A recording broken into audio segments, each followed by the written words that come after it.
Hello and welcome back to Newsroom Nigeria. This is where we give you hot, fresh and sizzling news all day long. If this is your first time here, you have not subscribed to this channel, kindly click on the subscribe button down below. Also give this video a massive thumbs up, that way we're encouraged to put out more reliable and authentic news for you all. Without further ado, let's delve right into the details of today's news. Don't forget to leave your opinions in the comment section as well. Okoye Senator Solomon Adeola has said former National Electoral Commission NEC chairman late Humphrey Nwosu does not deserve to be honored among the heroes of June 12, 1993. Newsroom Nigeria reported that the Senate on Thursday, using voice votes, defeated a motion to immortalize Nwosu after it was rejected during Wednesday's plenary. The motion was sponsored by Senator Eyinaya Baribe, Senator Abamoro, and other Southeast senators. The motion's failure at the Senate made Southeast senators storm out of the Red Chamber in protest. Speaking during the debate on the motion, Senator Adeola argued that the late Professor Nwosu failed to salvage Nigeria's democracy on June 12, 1993. According to the former Lagos West senator from 2015 to 2023, Nwosu released the June 12 result but failed to announce it. The All Progressive Congress APC senator advised the Senate to vote against the motion. In his words, Mr. President, distinguished colleagues, this is one issue I have tried as much as possible to avoid. Yesterday, when Senator Baribe brought this matter up, I stood up and said, no, I will not allow this to happen because he is about to remind me of a very sad memory. And I'm speaking not along party or ethnic lines. As a result of action or inaction of Humphrey Nwosu, I lost my immediate younger brother. He died right behind me. For him, Nwosu, refusing to do or carry out his duty as NEC chairman. Many of my colleagues here stood up and said he conducted the fairest and freest election. There are three different meanings and three different interpretations that we should look at: conducting election, releasing results and announcing results. Yes, he conducted election. Yes, some schools of thought said he released the results. But you and I know releasing results is not announcing results. He failed at the critical time when he is supposed to salvage this democracy. Today we celebrate Adeola or those people who have contributed to the success story of June 12 because they laid their lives. They put their lives on the line. If he is a coward to withdraw in doing what is right at the critical moment, I think my brothers here should be fair enough. We are not saying he should not bring his matter up. And as my colleagues have said, everyone that was put before us that should be honored, we have celebrated them here.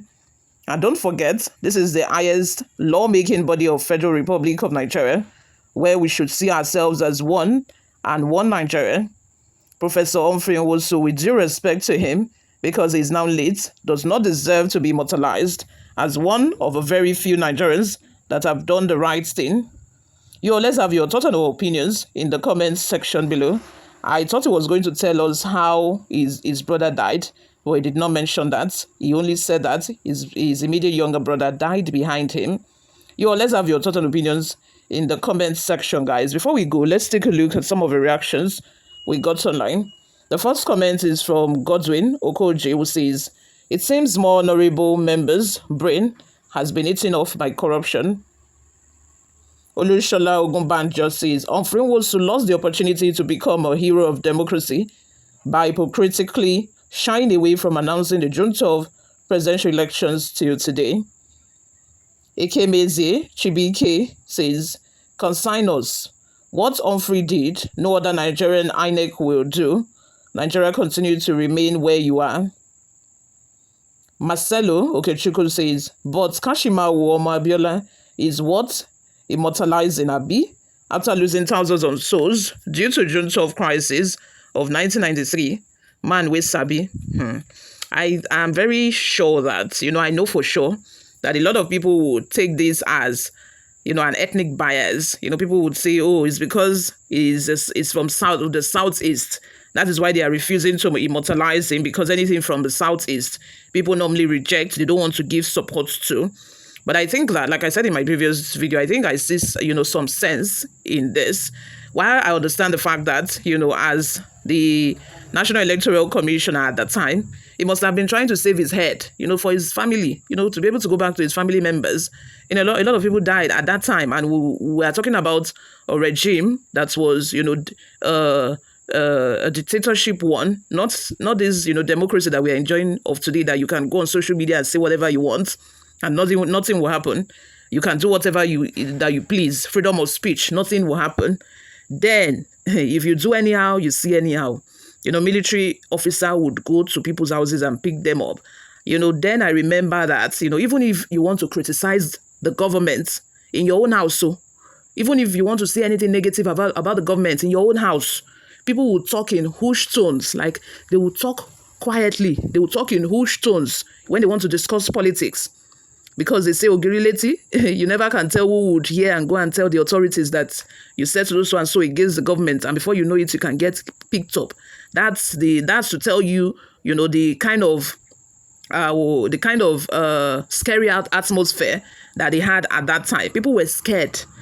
You cannot just say anything. Not today that people are ranting. It's good though. I'm not condemning it. Today you have the right to rant.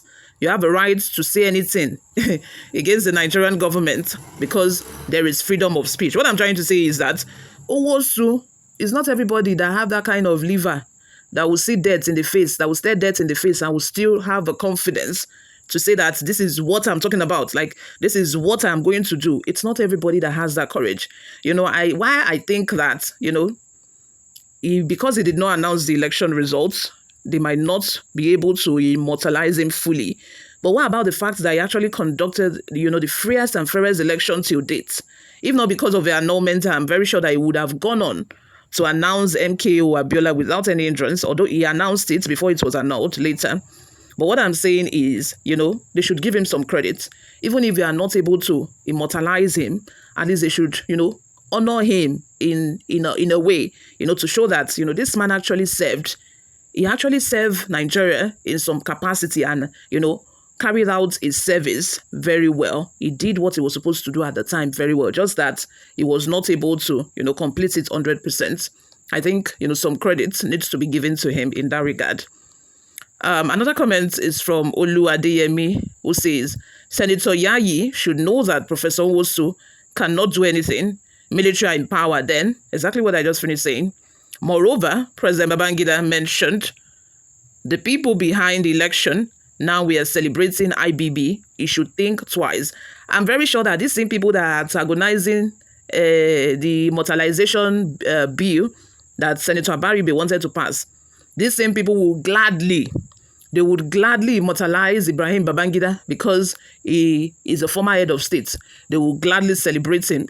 What am I even talking about? Didn't they celebrate him of recent at his book launch? They will gladly do that. So what is stopping them to at least give a little credit, to a man who, served his nation and conducted the freest and fairest elections so far till date? Something that Mahmoud Yakubu has not been able to achieve. Lastly, a comment from Sanusi says, Mr. Senator should tell us how his brother died. How did not announcing election results become a knife or rifle that kills? Even Adeola, who was a candidate, did not die of lack of announcing results. I remember many lives were lost on the streets then, even in Ibadan, where I was then. But it wasn't the non-announcement that led to their deaths. It was the annulment that did, my opinion though.